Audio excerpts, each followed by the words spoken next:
Hello, everyone. Welcome to Inciting Insights, the podcast brought to you by Dhruv Research, where we embark on a journey to uncover the secrets of the research world.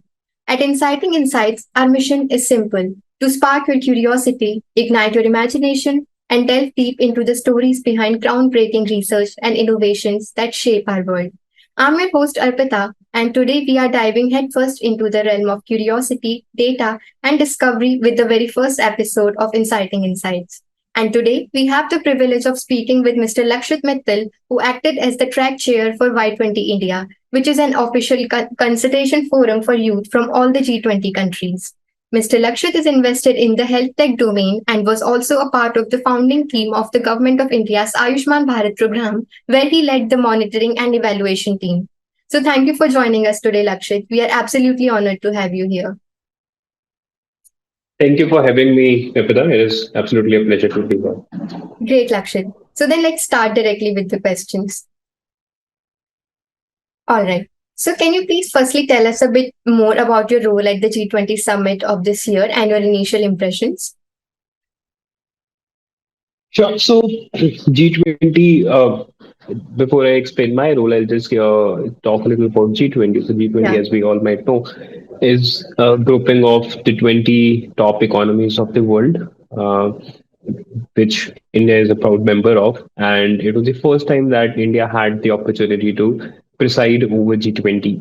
So, given the economic, given the circumstantial importance of G20, India was really at the deciding chair and could navigate the multiple stresses, conflicts, which I'm sure we will talk about in the later part of the discussion.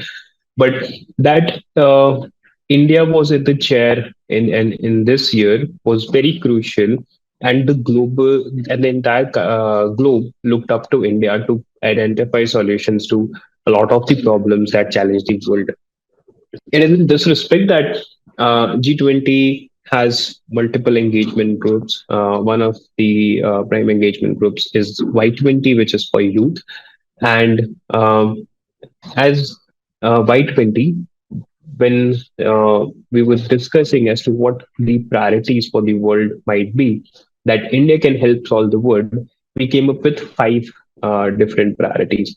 One of those priorities was health, well-being, and sports, which I had the privilege and the honor of leading. So I was the track chair for this particular for this particular track, health, well-being, and sports, and it was an absolute pleasure to be there and have the opportunity to do a lot of activities, understand how the diplomatic arena works, and all thanks to the honorable prime minister's leadership and his trust in people like me and people like us who are as common citizens who are just willing to lead and willing to contribute to the nation's progress and to the nation's vision, to his vision.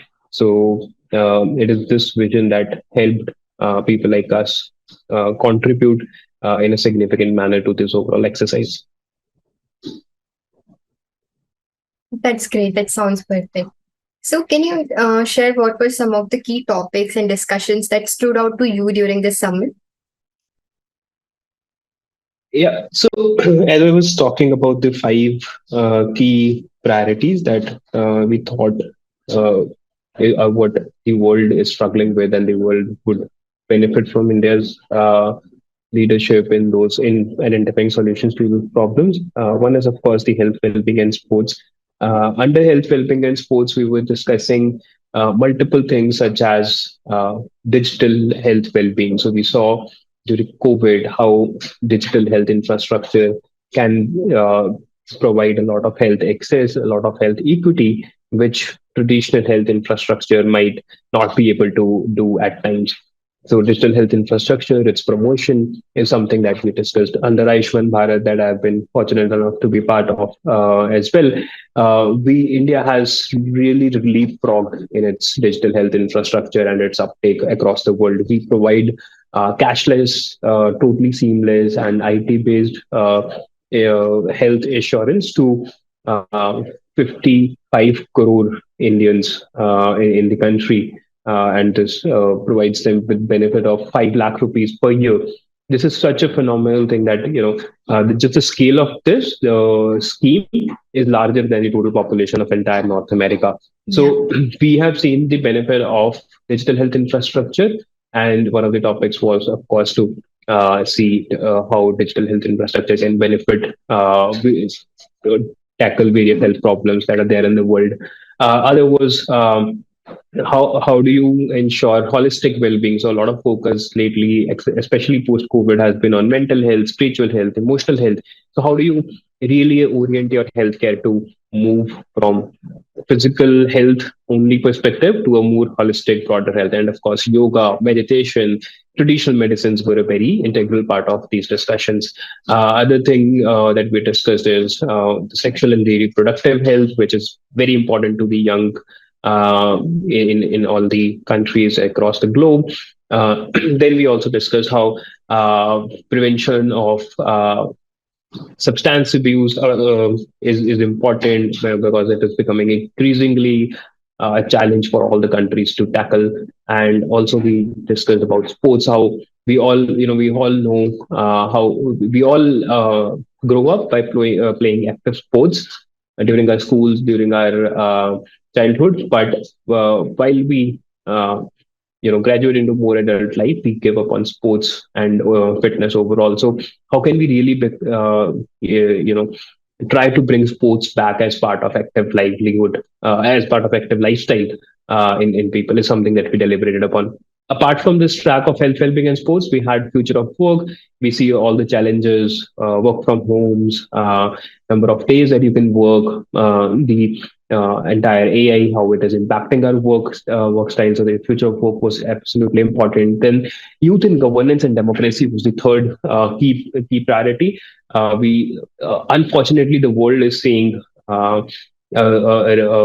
lesser participation in their democratic frameworks, in their governance frameworks, while India is the leading beacon in democratic participation.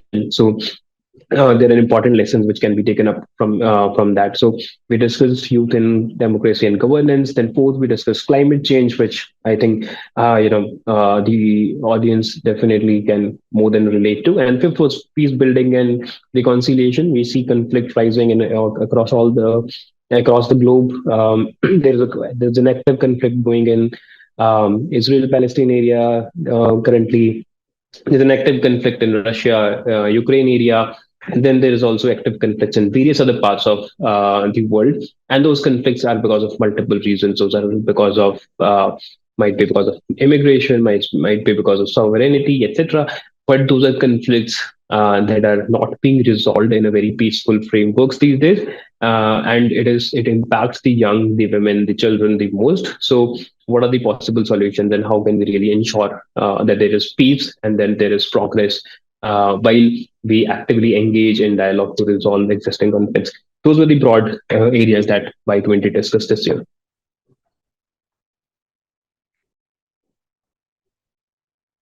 Absolutely, Lakshit. That was actually an appreciable effort on the part of the Indian government. And you talked a lot about digital healthcare. So can you please throw some light on how does the G20 approach digital transformation, data governance, and cybersecurity issues? Yeah, absolutely. So G20 is an organization that we all know is uniquely placed in the sense that it has both developed and developing countries as its active members, which by the way has also African Union as its member under India and Honorable Prime Minister's leadership, of course. So we have G20 encompasses the best of talent, the most innovative of countries, and also the most of finances or money. So, in that sense, digital infrastructure or cybersecurity or data governance are actually very important topics that take a lot of thought and deliberation at G20 forum. We see that a lot of the countries are trying to come up with their data norms, with their data laws. EU has an active data law. Most countries do have a law, but they're also trying to reorient the law based on the technical developments that are happening. So this is really important to G20. And within this, I think what is important and what was crucial outcome as part of this year's G20 was how you can really deliver citizen services using digital infrastructure. The examples of instant payments using the UPI framework, the entire fintech suite that India has developed is something that is absolutely taking the world by surprise. And if you can do it in India, in such a massive country which people would say had a lot of problems, such as access to mobile data, access to internet, access to broadband, or access to good quality internet, or also about the learning, about how much skill set the people at the last mile have. In such a scenario, if India can demonstrate how UPI can change your very nature of making payments, of how you do business, of how you can bring a lot of wealth into legitimate channels, is something that has taken the world by surprise, and the world absolutely wants to look at this. The way UPI has been built also provides a framework for how your data can really be protected, but and the entire digital solutions can be built in tandem with the private and the public sector's participation. So, in India, we see that the government has led a lot of these initiatives. The government has taken the ownership of building basic frameworks, and then let the private stakeholders take it up and build business on it and take it to the last mile and deliver benefits that are really important for citizens' welfare. So these are the practices that I think the world has learned a lot from. Similarly, another example would be how India delivered COVID vaccines to 130 crores Indians. More than 200 crore vaccines were delivered in no time. And people had records which were digital, had certificates which could be downloaded.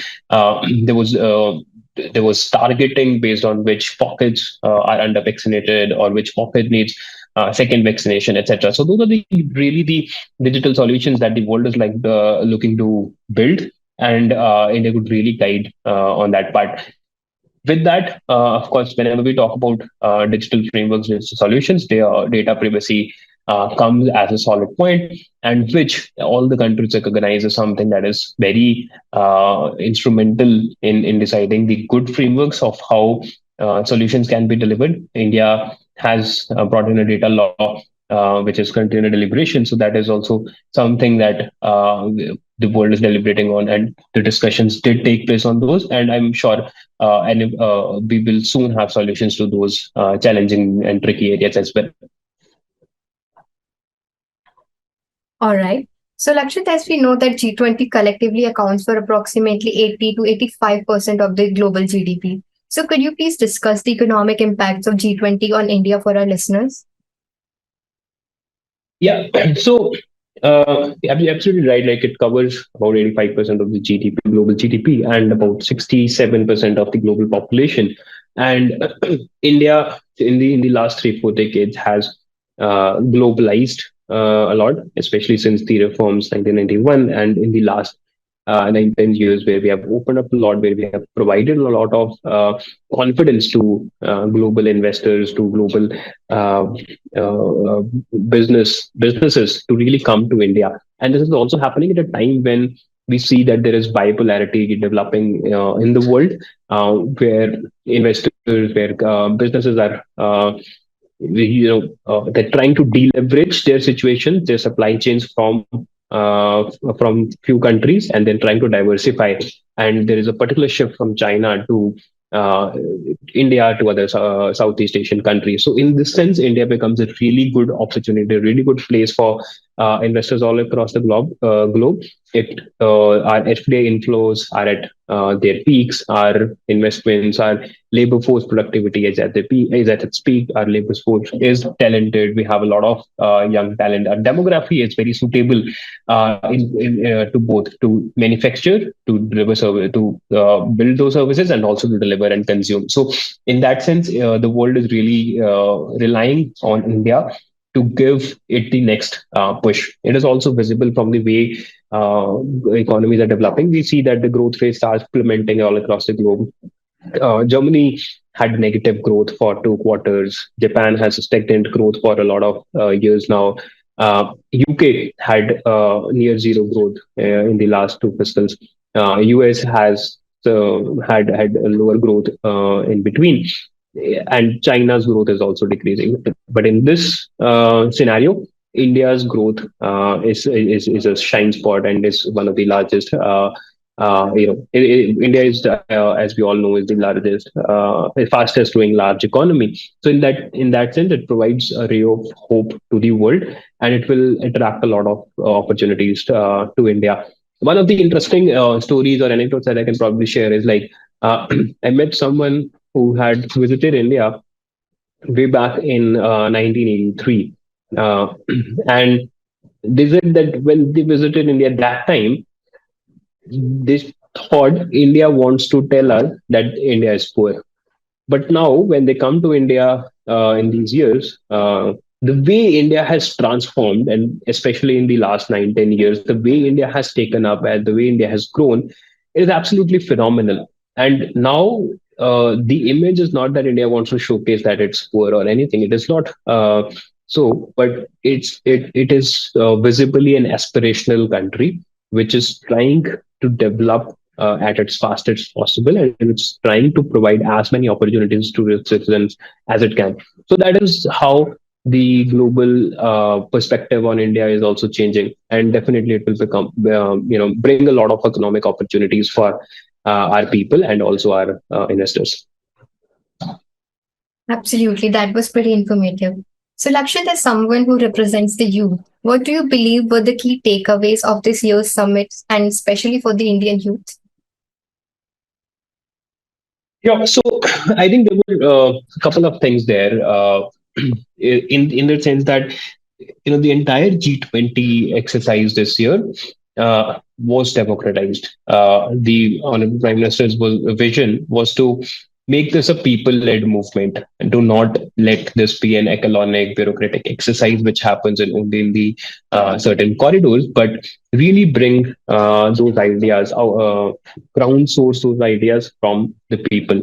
So under Y20, we held more than 1,000 events all across the country. We engaged with more than a million, more than 10 lakh youth all across the country. And it was really their perspectives, their solutions, their ideas that shaped our final outcome, the final communique that Y20 has. So, in that sense, the youth today in India, especially and also across the world, is very aspirational. They're no more looking to others to bring solutions to them. They know what their problems are, and they're more than willing to identify solutions and implement them. At best, what they might need is guidance, which is vastly available as well. So the youth in that sense is very self-sustaining and very confident of their abilities. So India's youth in that sense is absolutely willing to lead. I would just add to say that this initiative is very has very much seeped onto the ground, into the villages, into the tier 3, 4 cities as well. And what needs to happen is that we can source these initiatives, we can source this leadership from there as well in our structured organizations, so that the opportunities are equally available. So that is something that we can provide to the youth going forward. It happened at Y20, which presents a model, at G20, which presents a model, and that can be taken up in other places as well. Other than that, the key outcomes that Y20 had, which the youth can look forward to, is also to continue to be very active in nation's governance and democracy. It is such a strength that we have. It keeps youth aspirations at center point of governments of policy making, and it is something that will shape the future of today's youth. So keep continue to engage. Build organizations, build societies, build communities that you feel for, that you that you believe in the cause for. Do that and participate. And then on the other side, uh, in terms of future of work, which is something that we deliberated a lot on, there's a lot of potential on the AI side, on the machine learning, data science, on these new technology side, which the Indian youth has the absolute potential to innovate upon. We have such a good workforce which participates so actively in our services sector. We have so many developers, such good healthy IT industry.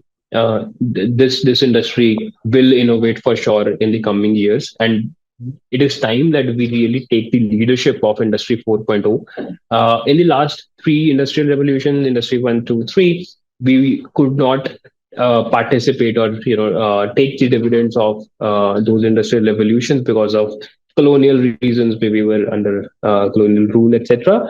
But we don't have that reason this time. In fact, we have all the possible reasons to lead the industrial revolution 4.0, to identify those new opportunities and also build upon them and benefit ourselves and also deliver those benefits to the world. So that is something that our youth should look forward to, and I am absolutely hopeful that they will. Great. Now, would you like to share any memorable moments or interactions that you had during the summit?